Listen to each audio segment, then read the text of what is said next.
أعوذ بالله من الشيطان الرجيم بسم الله الرحمن الرحيم ومن آياته خلق السماوات والأرض واختلاف ألسنتكم وألوانكم إن في ذلك لآيات للعالمين آمنت بالله صدق الله يا مولاناه العظيم.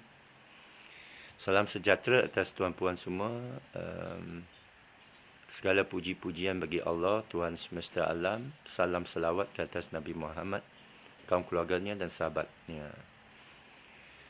Sesungguhnya saya tidak ada kuasa dan daya upaya melainkan dengan Allah. Ya, cukuplah Allah bagi saya. Dialah sebaik-baik pengurus, kerana atas segala sesuatu, setiap itu Allah Maha mengetahui dan Maha berkuasa. Tuan-puan semua, saya sambung tajuk tafakur kerana permintaan ramai lah dan itu memang topik kesukaan saya. Salah satu pentingnya kita bertafakur ialah untuk mengelak daripada jahil murakab. Ini antara benda yang pertama saya belajar masa saya memeluk Islam. Ialah jahil murakab. Apa tu jahil murakab? Ada dua jenis jahil.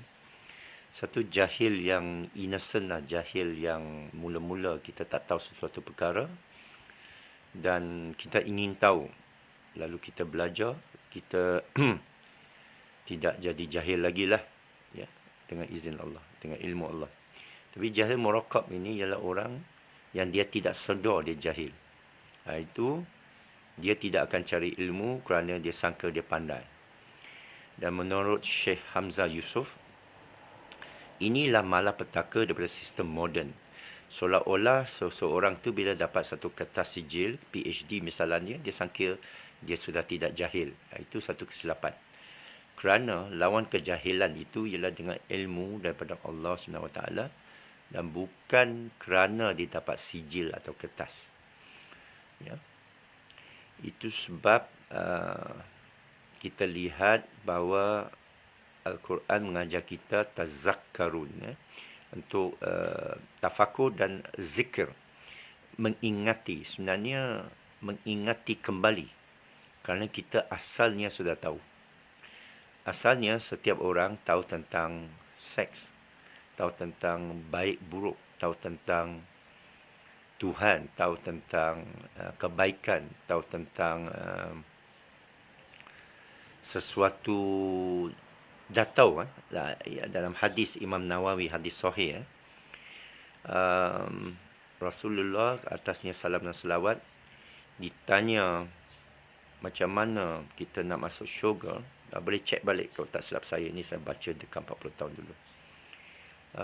Beliau jawab, cukup melaksanakan rukun yang 5, pegang pada rukun yang 6, rukun iman, dan laksanakan rukun yang 5, rukun Islam. Lepas tu tahu sesuatu tu baik ke tidak, tepuk dada tanya iman. Ya, ini satu hadis Sahih Imam Nawawi, hadis 40. Boleh cari. Tentang tepuk dada ni, orang bukan Islam pun, menurut Aristotle, menurut Rushd juga, semua kita mengenai satu pengetahuan yang akal yang wahid, iaitu kita semua datang daripada satu common intellect. Walaupun semalam saya kata Protagoras itu menyatakan setiap orang tanggapan dia lain, Tuhan tu lain. Tapi Tuhan yang sebenarnya adalah satu dan dia ada kebolehan untuk kenal. Maha Adil Allah ialah kamu sudah tahu sebenarnya, tapi kamu diperingatkan kembali. Bukan revert, bukan revert. Ini peringatkan, ini secara akal. Kamu ingat balik siapa kamu sebenarnya, makan kamu sebenarnya, iaitu abd. Kamu tidak ada kuasa, tidak ada daya upaya melainkan Allah. Itu satu kebenaran yang kamu akhirnya kamu akan kenal pasti. Kamu akan recognition, kita panggil cognition atau gnostic, dalam bahasa Inggeris, gnostic of Allah, arifinullah, iaitu dia mengenal. Tapi dia bukan mengenal sesuatu yang baru. Mengenal Allah bukan sesuatu yang baharu. Okey? Allah tidak baharu. Mengenal dia pun bukan sesuatu yang baru. Mengenal dia adalah mengenal kembali ada hadis menyatakan Allah to bi rabbikum. Ini nas juga, boleh cek balik dalam Al-Quran. Bila Allah bertanya, bukankah kami Tuhan kamu? Alastu bi rabbikum? Siapa Tuhan kamu? Bala wa syahadna. Roh masa kita belum lahir lagi, semua kita kata, kita naik saksi. Ya? Membuktikan lagi, itu dalil lagi bahawa ilmu mengenai Allah itu semua sudah ada dan cukup di dalam sanubari kita. Cuma kita juga menganggap ada hijab. Ya? Bila dia angkat hijab itu, kita akan saksikan dialah Allah.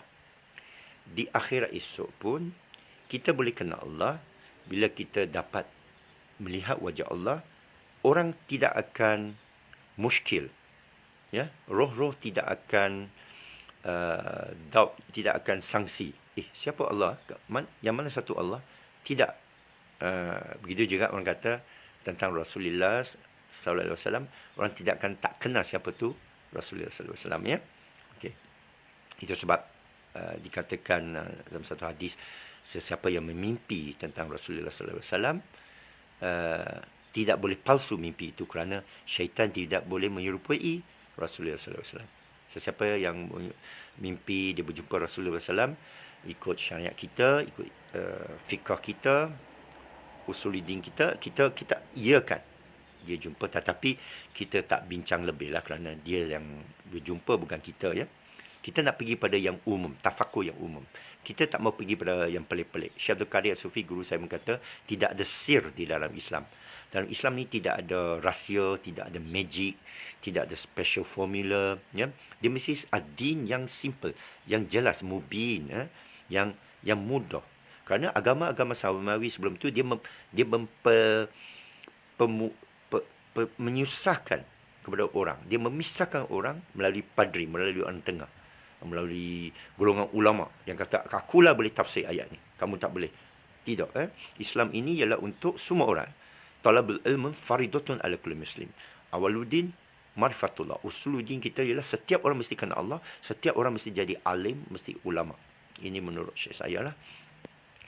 Dan saya dapati ini rasional. Dan bila kita cakap tafakur, sebenarnya kita muzakkar, kita mengingati. Jadi contoh lagu, bila kita dengar apa-apa lagu, kita seronok, senang hafal lagu tu, kerana lagu itu sudah wujud. Semua lagu dalam alam ini sudah wujud. Semua benda dalam alam ini sudah fihlul mahfuz. Bila kamu kenal tu, orang kata bila jumpa kekasih, selalu saya guna analogi lelaki dan wanita. Bila dia jumpa love of his life, as if we have known each other forever. Seolah kita dah kenal dia ini, mungkin daripada hidup yang sebelum ni kot. Seolah kita dah jumpa dia lama, walaupun pernah jumpa baru 5 minit. Seolah kita dah kenal dia selamanya. Memang betul, kerana segala ilmu dah wujud fihlul mahfuz. Kita ni telah diajar nama-nama Bani Adam ini, telah diajar oleh Allah bil kalam malam ya'lam. Ini lautan ilmu Allah. Itu sebab kita disuruh pergi tuntut laut, pergi tuntut ilmu Allah. Yang sehingga ilmu Allah yang saya katakan bank Islam tu haram, takafal tu haram, rahnu tu haram, duit kertas tu riba. Macam mana kita nak selesai tentang siapa tahu yang benar dan tidak benar?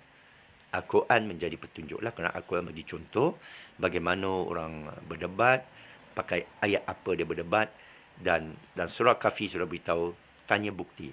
Jadi bila saya menuduh bank Islam tu haram dan riba, saya mesti datangkan bukti, dan saya mesti benarkan orang melawan dengan hujah. Hujah lawan hujah, bukan emosi, ya. Jangan emosi, jangan gocah, jangan troll. Hujah lawan hujah, ayat lawan ayat, ya. Lepas tu kalau tak boleh selesai, Allah kembali kepada Allah. Farudu ila Allah wa rasul. Wa fa in tanazzatum fi syai farudu ila Allah wa rasul wa in kuntum tu'minun.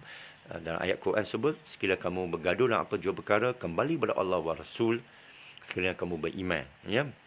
Dan juga ada ayat, masih berbalah lagi, tinggalkan perbalahan. Jangan continue. Kalau masih berbalah lagi, ya. Jadi saya kata pandemik ini adalah palsu. Saya sudah keluarkan hujah, dan saya guna hujah Sweden. Sweden masih wujud, masih down, masih saya cek graf dia setiap hari. masa saya dengar, dan sebenarnya ahli pandemik daripada WHO sudah kata mereka sebenarnya tidak suruh setiap negara lockdown. Dia hanya suruh buat SOP, jarakkan diri. Tengok dia dah tukar ayat dia, wallahualam. Tapi hendaklah kita ikut tu dan tak perlu lockdown, kerana lockdown itu ada mudaratnya, ada buktinya. Ini tak payah argue. Virus sedia ada sejak 10,000 tahun. Manusia ini tahun 2020 sudah bijak. Sudah boleh kaji DNA. Walaupun dia tak buat DNA, dia boleh sudah kaji. Dia dah nampak bukti apa yang dia boleh buat, apa dia tak boleh buat. Ini sudah ada dalam khazanah ilmu manusia.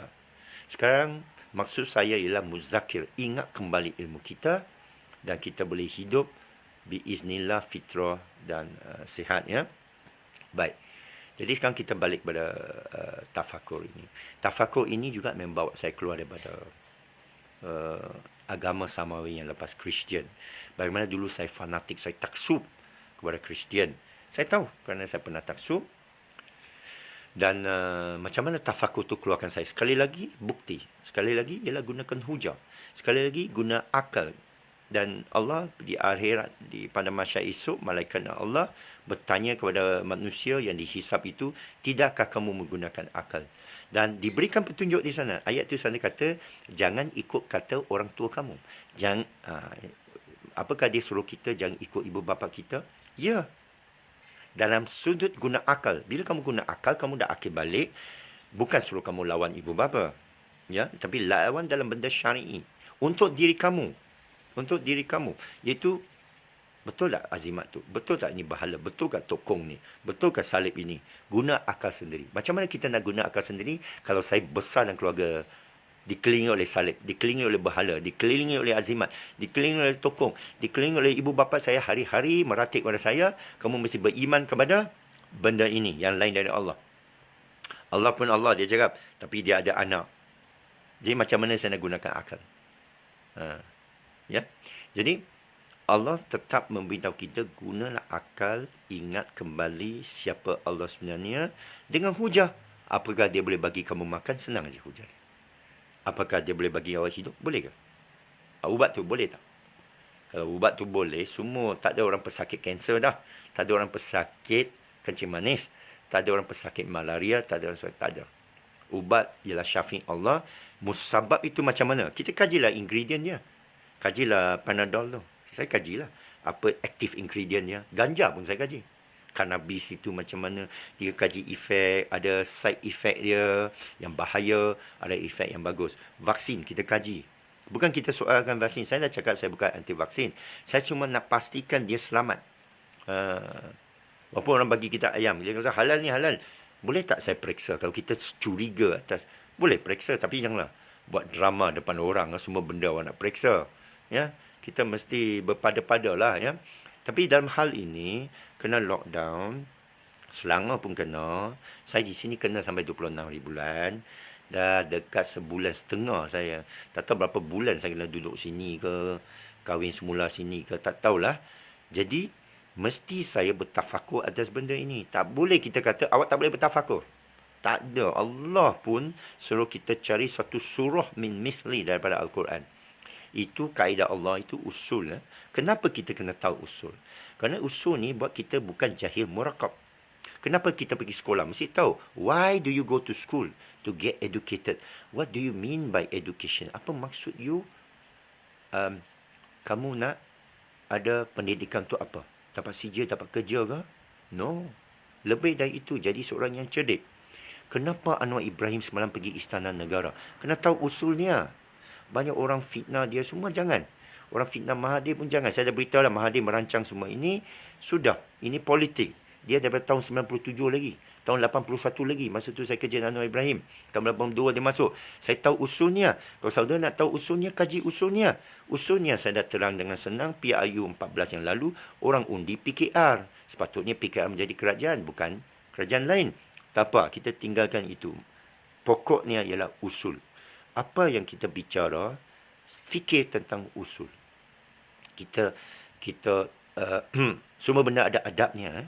Adab berfikir ialah cari usulnya. Macam adab kita jumpa orang, kita bagi salam. Itu usulnya. Ya, kenapa adab? Kerana peradaban takdim. Sebenarnya tidak ada tarbiyah mengikut Said Nakil Al-Atas. Ada takdib, peradaban. Adab kepada Allah, adab kepada alam, adab kepada diri kita, adab kepada tuan rumah, adab kepada tetamu, adab kepada tanaman, kucing, kepada ilmu, semua ada adab. Pantang larang dia ada dalam peradaban itu. Jadi Islam ini menyucikan kita daripada selain daripada yang khurafat yang tak perlu. Itu sebab tadi saya letak quote dari Imam Ghazali. Saya kutip daripada mendengar syarahan Sheikh Hamzah Yusof yang quote daripada Ya Yuhal Walad, wahai anakku. Itu buku yang saya baca masa saya mula masuk Islam. Wahai anakku itu nasihat daripada Imam Al-Ghazali rahimahullah, Hujatul Islam ini, yang tahu banyak ilmu. Sebenarnya semua ilmu zaman waktu dia dah kuasai semua, daripada sains, engineering dan sebagainya. Dia memberikan satu kajian yang amat penting. Dia kata jangan belajar lebih daripada perlu. Kalau belajar tauhid, kamu dah kenal Allah, sudah. Kalau kamu belajar bahasa Arab, tak perlu belajar sampai grammar dia habis tinggi bingit grammar, tak payah. Kamu boleh baca Al-Quran, sudah. Kamu boleh faham ayat tu, sudah. Bagus lah. Kalau ikut ulama lain, kamu tak cukup lagi tahu harf ini. Ya, Syaikhul Qadir Sufi saya pun sama. Dia dah belajar muwatta untuk tahu muamalah Madinah, cukup. Tahu sirah qadi ayat dari Sepanyol, sudah. Lepas tu tahu bahasa tafsir Jalalain, sudah. Malah dia kata tak payah baca pun Ihya Ulumuddin. Yang Ihya Ulumuddin kata pun tak payah baca yang lain. Sama-sama kata tak payah baca yang lain. Mana cukup. Cukup. Kalau saya semalam cakap Wahabi pun ada betulnya, Imam Syafi'i pun ada betulnya. Sekarang saya kaji semua. Kadang yang masalah tu bila pengikut tu dia boleh lebih tau. Dia buat lebih daripada. Macam programming pun, kita pergi belajar software engineering. Saya tengok silibus pada IT ni semua karut kepada saya. Itu sebab anak saya keluarkan dia daripada sekolah umur 13. Kerana kepada saya, matematik untuk tahu programming hanya boolean algebra, if statement, boolean algebra lah. Set theory, A equals B plus C tu, faktorial sikit, itu tingkatan 3 sudah cukup. Siapa nak jadi programmer macam saya, ada orang tanya apa prasyarat untuk jadi programming. 2 saja, bahasa Inggeris dengan matematik tingkatan 3. 4, 5 tu over. Okey, tingkatan 6 lagi over. Degree dan matematik pun over. Sampai doctorate dalam matematik macam Profesor Dr. Zuhami Ismail daripada UTM Skudai itu terlalu pandai. Itu over. Dia itu overqualified untuk jadi programmer. Jadi macam saya untuk jadi seorang Muslim, 3 syarat. Akibal, merdeka, mengucap kalimah syahadah, cukup. Ada seorang sahabat, dia hanya tahu suratul Ikhlas saja. Huwallahu ahad, Allahu samad, lam yalid wa lam yulad. Nabi suruh dia balik pada kaum dia. Dia baru belajar satu surah, Nabi kata balik. Dia taat kepada Nabi, dia balik. Sebelum Nabi SAW wafat, dia datang kembali. Dan dia dah bawa 2 kabilah, 2 bani, 2 tribe, 2 kabilah, 2 suku, sakat, ikut dia masuk Islam. Dengan hanya satu surah saja. Nampak? Jadi dulu dah Islam dulu. Itu sebab saya ikut Imam Mazhab Malik kerana sah. Dan Mazhab Malik ini pemudahkan. Kalau Imam Syafi'i dia kena ada 40 orang boleh tubuh baru jadi masjid dan sebagainya. Ikut mazhab lain ada yang lebih mudahkan. Jadi makna ada yang minima. Dan Tuan Guru Ustaz Abdul Hadi Awang pernah beritahu kita muktamar masa nak buat tahaluf siasi dengan DAP. Dulu pas kawan dengan DAP dulu. Dululah, sekarang tak tahulah. Dulu kawan dengan DAP dan Ustaz Abdul Hadi keluarkan fatwa. Dia kata cari yang haruskan yang wajib. Cari sesuatu dan wajib kita politik menang. Wajib kita bawa negara ni kepada Islam. Jadi cari, walaupun lemah hadis tu, selagi ada, dia kata kita boleh berdamai dengan orang bukan Islam, halalkan, dia kata. Ini satu pendapat daripada Tuan Guru Abdul Hadi Awang, Presiden PAS sekarang, yang saya pun belajar dari dia dan saya pun ambil dalam tafakur saya. Kadang-kadang untuk mencapai sesuatu yang wajib, kita tengok semua haram. Habis nak buat macam mana? Nak makan ayam, saya sampai ke Potsdam, saya sampai ke Vietnam. Tak ada benda halal, tak ada cop halal. Nak cari semua haram. Diharuskan makan yang haram. Tapi saya carilah ayam. Saya bismillah lah, walaupun sudah disembelih kan. Takkanlah kita cari babi. Tapi Menurut mazhab Syafi'i, menurut ayat Quran, kios ulama kalau dalam hutan tinggal hanya babi hutan. Kesianlah ke babi hutan tu. Tetapi menurut adat orang Melayu, haram makan babi walaupun darurat. Ya, ini pendapat Abdul Malik Husin. Okey, dia beritahu saya, Syekh, walaupunlah halal babi walaupun darurat, kita rela makan cacing, ulat, kulit kayu, kulit apa ni? Kulit pokok daripada makan babi. Ini pendapat marga Melayu, ya. Saya memberikan pendapat-pendapat ini supaya tuan boleh berfikir, ya, antara adat dan akidah. Ini masalah saya sebagai seorang Cina, saya masuk Islam, saya pakai songkok ni bukan songkok Melayu ni, songkok Turki ni. Ini bukan baju Melayu ni, ini baju India ni, India. Tahu? Ini pengaruh semua lain ni. Ini butang pun butang mana? Butang Cina ni. Ya. Jadi kita sudah ikut adat. Saya Cina, mengikut abang kak saya Nazrul Azhari kata don't be a Malay, jangan jadi Melayu. Jadi saya tak bolehlah masuk Melayu, ya. Saya masuk Islam, ya. Bukan saya revert pun. Saya masuk Islam, saya peluk Islam. Jadi ia menjadi masalah, bukan masalah kepada saya. Masalah kepada orang lain. Orang lain tengok saya tak fahamlah Cina Pek ni. Agama apa dia?